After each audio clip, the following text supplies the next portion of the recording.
মহাভারত স্বয়ংসম্পূর্ণ এই মহাকাব্যে যেমন আছে অধর্মের উপর ধর্মের বিজয়গাথা, তেমনই আছে জীবন দর্শনের মহাশিক্ষা, যা পৌরাণিক হয়েও চিরনতুন, যা আমাদের শেখায় জীবনে নিষ্কাম কর্মের মাহাত্ম্য। মহর্ষি বেদব্যাস দ্বারা রচিত এই মহাকাব্যের কিছু জানা অজানা কাহিনী শ্রোতাদের সামনে তুলে ধরাই হলো আমাদের এই ছোট্ট প্রচেষ্টার উদ্দেশ্য। আগের পর্ব পাশুপতাস্ত্রের অধিকারী হলেন সব্যসাচীতে যা শুনেছেন তা একবার ছোট্ট করে মনে করিয়ে দিই। মহর্ষি ব্যাসদেবের থেকে প্রতিশ্রুতি মন্ত্র আয়ত্ত করে যুধিষ্ঠির তা অর্জুনকে প্রদান করলেন। সেই বৈদিক মন্ত্রের বলে অর্জুন সাক্ষাৎ পেলেন দেবরাজ ইন্দ্রের। দেবরাজ তাকে দেবাদিদেব আশুতোষের প্রীতি সাধন করতে উপদেশ দিলেন। কঠোর তপস্যারত অর্জুনের সাধনায় প্রীত হয়ে তাঁর অধ্যাবসায়ের পরীক্ষা নিলেন কিরাতবেশী স্বয়ং মহাদেব। অর্জুনের সমর্পণে তুষ্ট হয়ে দেবাদিদেব তাকে পাশুপতাস্ত্রের গূঢ় বিদ্যা দান করলেন। অর্জুন অন্যান্য দেবতাদের থেকেও বহু দিব্য অস্ত্র লাভ করলেন। গন্ধর্বরাজ চিত্রসেন অর্জুনকে স্বর্গীয় নৃত্য ও সঙ্গীত করার বিদ্যা শেখালেন। তারপর কি হলো? স্বর্গে বসবাসকালে একদিন অর্জুনের সাথে ঘটে গেল এক অদ্ভুত ঘটনা। অপ্সরা উর্বশী কর্তৃক অভিশপ্ত হলেন তিনি। দেবরাজ ইন্দ্রের রাজসভায় অধিষ্ঠানকালে যখন উর্বশী সহ আরও অনেক অপ্সরাগণ নিজেদের নৃত্যকলা প্রদর্শন করছিলেন, তখন অর্জুন নির্নিমেষ চক্ষে কেবল উর্বশীকেই লক্ষ্য করছিলেন। মুগ্ধ হয়ে তিনি সেই অপরূপ অপ্সরার নৃত্যশিল্প দেখছিলেন। কিন্তু সভায় উপস্থিত দেবরাজ ইন্দ্র এবং গন্ধর্বরাজ চিত্রসেন অর্জুনকে সেই রকম নির্নিমেষ নজরে তাকিয়ে থাকতে দেখে ভাবলেন তিনি বুঝি উর্বশীর প্রতি আসক্ত হয়ে পড়েছেন। তাই দেবরাজের আদেশে একদিন গন্ধর্বরাজ চিত্রসেন উর্বশীকে গিয়ে সব কথা নিবেদন করে বললেন, হে কল্যাণী, পাণ্ডুপুত্র অর্জুন তোমার প্রতি আসক্ত হয়েছেন। দেবরাজও তাই মনে করেন। তিনি তাই তার পুত্রের সন্তোষ বিধানের নিমিত্ত তোমাকে আজ অর্জুনের সেবা করার আদেশ দিয়েছেন। এ তো অতি সৌভাগ্যের কথা সখা, বললেন উর্বশী। আমি নিজেকে অত্যন্ত সম্মানিত জ্ঞান করছি যে অর্জুন আমাকে কামনা করেছেন। যেমনভাবে পাণ্ডুপুত্র অর্জুন আমার প্রতি অনুরক্ত হয়েছেন, আমিও সেইরূপ সেই প্রথম দিন থেকেই তাঁর প্রতি অনুরক্তা হয়েছি। আমি এখনই দেবরাজের আদেশের পালন করব। যথাসময়ে উত্তম রূপে প্রসাধন ও স্বর্ণালঙ্কারে ভূষিতা হয়ে অপ্সরা উর্বশী অর্জুনের মহলে উপস্থিত হলেন। অর্জুন তখন নিবিষ্ট মনে গন্ধর্বরাজের শেখানো সঙ্গীত ও নৃত্যের চর্চা করছিলেন। সহসা দ্বারপালের কাছে উর্বশীর আগমনের সন্দেশ লাভ করে অর্জুন শঙ্কিত চিত্তে ও নতমস্তকে স্বয়ং উর্বশীকে স্বাগত জানানোর জন্য এসে দাঁড়ালেন। করজোড়ে বললেন, দেবী, আপনার আগমনে আজ আমি ধন্য হলাম। আমি নতমস্তকে আপনাকে অভিবাদন জানাচ্ছি। আপনার এই ভৃত্যকে আদেশ করুন সে কিভাবে আপনার সেবা করতে পারে। অর্জুনের এহেন কথায় উর্বশীর মোহভঙ্গ হল। সত্যি কি অর্জুন তাকে কামনা করেছেন, নাকি দেবরাজ ও চিত্রসেনের ভ্রম হয়েছে? এ কী বলছো তুমি অর্জুন? হতচকিত উর্বশী বললেন, তুমি পুরুষশ্রেষ্ঠ। গন্ধর্বরাজ চিত্রসেনই আমাকে তোমার কক্ষে আসতে বলেছেন। তিনি আমাকে এও বলেছেন যে দেবরাজের সভায় তুমি নির্নিমেষ চক্ষে কেবল আমাকেই দেখছিলে।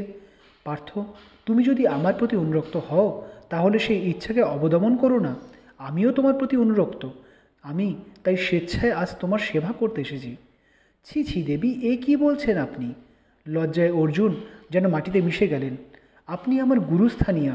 আমার মাতা কুন্তী ও শচীদেবীর ন্যায় আপনিও আমার জননী স্থানীয়া। আপনি পুরুবংশের জননী। আমার গুরু অপেক্ষাও গুরুতরা আপনি। হে মাতা, আপনার এহেন কথা আমার শ্রবণযোগ্য নয়। আপনার ভ্রম হয়েছে। আপনাকে আমি সেদিন কোনো আসক্তির নজরে দেখিনি। অপরিসীম শ্রদ্ধায় আপনার নৃত্যকলা দর্শন করছিলাম মাত্র। হে কৌন্তেয়, আমরা অপ্সরারা কোনো নিয়মের অধীন নই। না আমরা কারোর মাতা, না পত্নী, না ভগিনী, না কন্যা। আমাকে তাই তুমি গুরুস্থানীয় মনে করো না। পুরুবংশে জন্মদাত্রী আমি হলেও তাদের সাথে আমার কোনোই সম্পর্ক নেই। হে দেবরাজপুত্র, তুমি আমার অনুরোধ রক্ষা করো। তোমার এতে কোনোই অপরাধ হবে না, বললেন উর্বশী।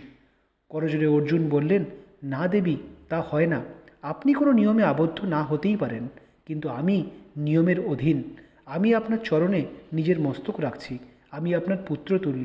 এই পাপ আমাকে করতে আদেশ করবেন না। অর্জুনের প্রত্যাখ্যানে উর্বশী এবার ক্রুদ্ধ হয়ে উঠলেন। রোষে রক্তিম হয়ে উঠল তার দুই নয়ন। অর্জুনকে ভৎসনা করে বললেন, আমি স্বয়ং দেবরাজের আদেশে তোমার সেবা করতে এসেছিলাম। নিজেকে তোমার কাছে সমর্পণ করেছিলাম।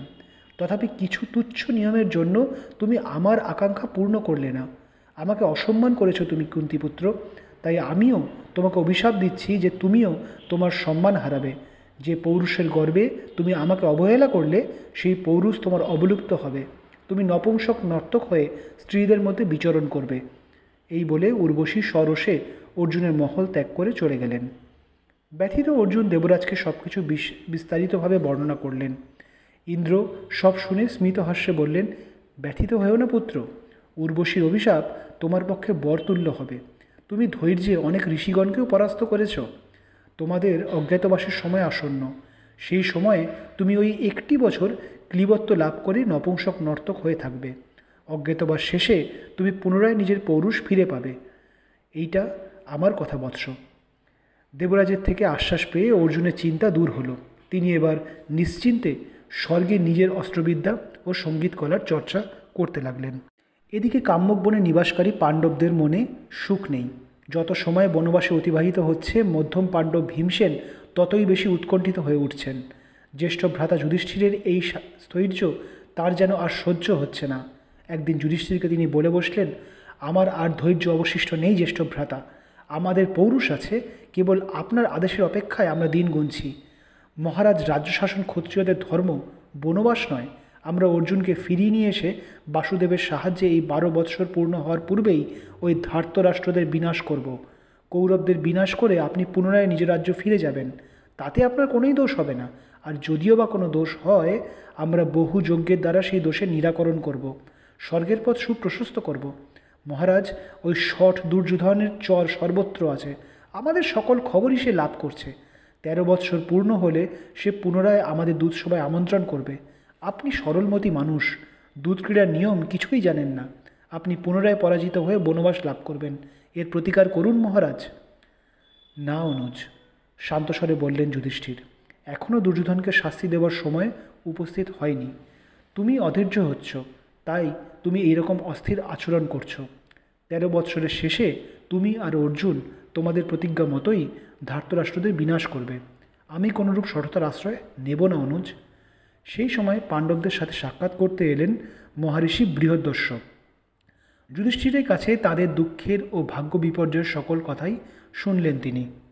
যুধিষ্ঠিরকে সান্ত্বনা দিয়ে বললেন, রাজন, শাস্ত্রে বলে চক্রবৎ পরিবর্তন্তে দুঃখানি চ সুখানি চ। আজ আপনাদের দুঃখের সময়, এ সত্য, কিন্তু অনতিবিলম্বেই আপনাদের সুখের সময়ও আসবে। আপনি নিষাদরাজ নল ও তাঁর পত্নী দময়ন্তীর কাহিনী শ্রবণ করুন, যে তিনি কিভাবে ভাগ্য বিড়ম্বিত হয়েও নিজের রাজ্য হারিয়েছিলেন এবং পরবর্তী সময় সকল কিছু এবং নিজের প্রিয়া পত্নীকেও পুনরায় লাভ করেছিলেন।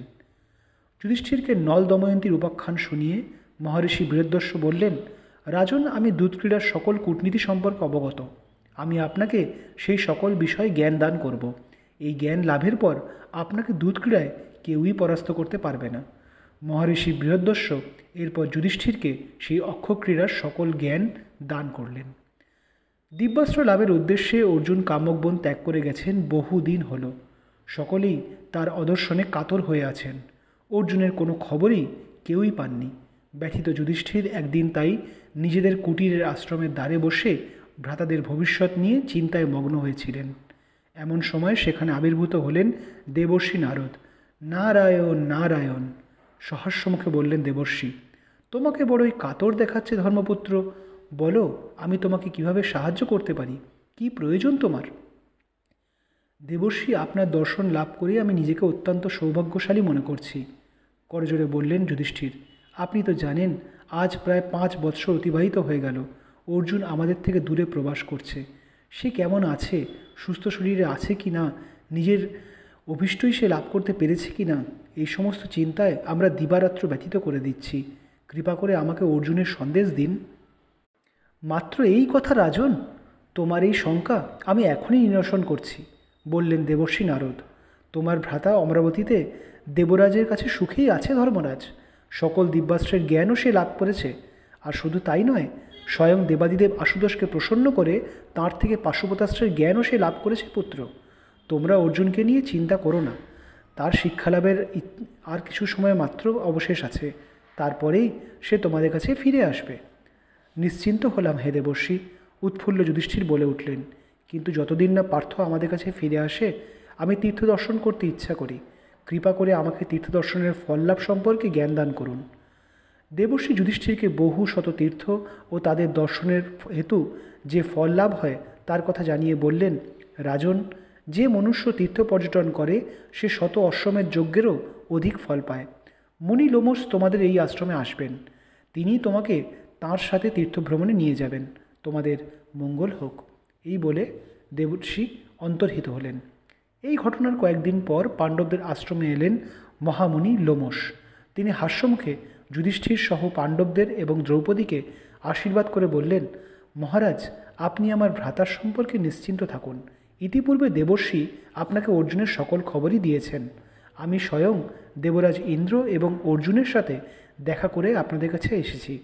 অর্জুন এখন সকল দিব্যাস্ত্র লাভ করে এতটাই বলশালী হয়ে উঠেছেন যে অঙ্গরাজ কর্ণ, যিনি মহাধনুর্ধর স্থিতপ্রজ্ঞ, তিনিও অর্জুনের সামর্থ্যের তুলনায় নগণ্য মাত্র।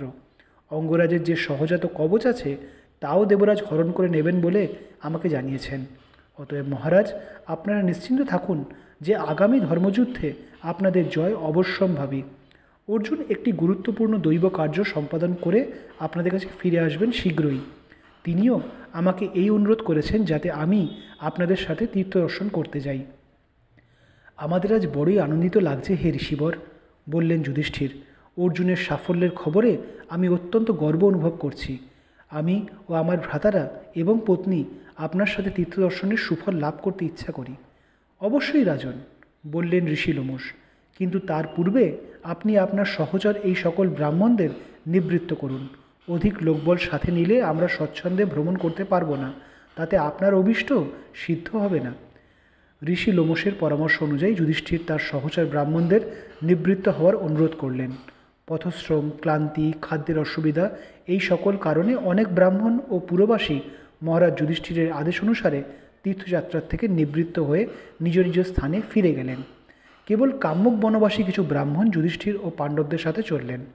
অতঃপর একদিন অগ্রহায়ণ পূর্ণিমার শেষে পুষ্য নক্ষত্র যোগের সময় পাণ্ডবেরা ঋষি লোমশের সাথে তীর্থ ভ্রমণে বেরোলেন।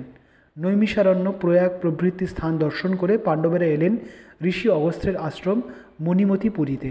সেখানে ঋষি লোমশ বাতাপি ও ইল্লল নামে দুই রাক্ষসের দৌরাত্ম্য ও মহর্ষি অগস্ত্য কীভাবে তাদের দমন করেছিলেন তার কাহিনী ব্যাখ্যা করলেন। অতঃপর ভৃগুতীর্থে এসে সেই তীর্থে কীভাবে মহারিষি পরশুরাম নিজের লুপ্ত তেজ লাভ করেছিলেন সেই কাহিনীও শ্রবণ করলেন। এরপর পাণ্ডবেরা নন্দ ও অপরনন্দ নদী এবং ঋষভকূট পর্বত অতিক্রম করে কৌশিকী নদীর তীরে মহারিষি বিশ্বামিত্রের আশ্রমে এলেন। সেখানে ঋষি লোমশ তাদেরকে শোনালেন ঋষি ঋষ্যশৃঙ্গের কথা, যার তপপ্রভাবে দেবরাজ ইন্দ্র অনাবৃষ্টির কালেও বর্ষণ করাতে বাধ্য হয়েছিলেন। এইভাবে বহু তীর্থ ভ্রমণ করে অবশেষে পাণ্ডবেরা উপস্থিত হলেন সপ্তধারা গঙ্গার তীরে। সেই পুণ্যসলীলা নদী অতিক্রম করে তারা এবার যক্ষরাজ কুবেরের রাজধানী কৈলাসের দিকে পা বাড়ালেন। কৈলাসেই অর্জুনের সাথে তাদের সাক্ষাৎ হবে। কিন্তু মধ্যম পাণ্ডব ভীমসেনের জীবনে ঘটল এক অত্যাশ্চর্য ঘটনা। এক মহাজীবনের সাথে সাক্ষাৎ হলো তার। কে তিনি? কি বললেন তিনি ভীমসেনকে? আজ এইখানেই শেষ করছি। আগামী পর্বে মহাকাব্য মহাভারতের আরও কিছু কাহিনী নিয়ে আবার আমরা আপনাদের কাছে আসব। ভালো লাগলে জানাতে ভুলবেন না। ধন্যবাদ।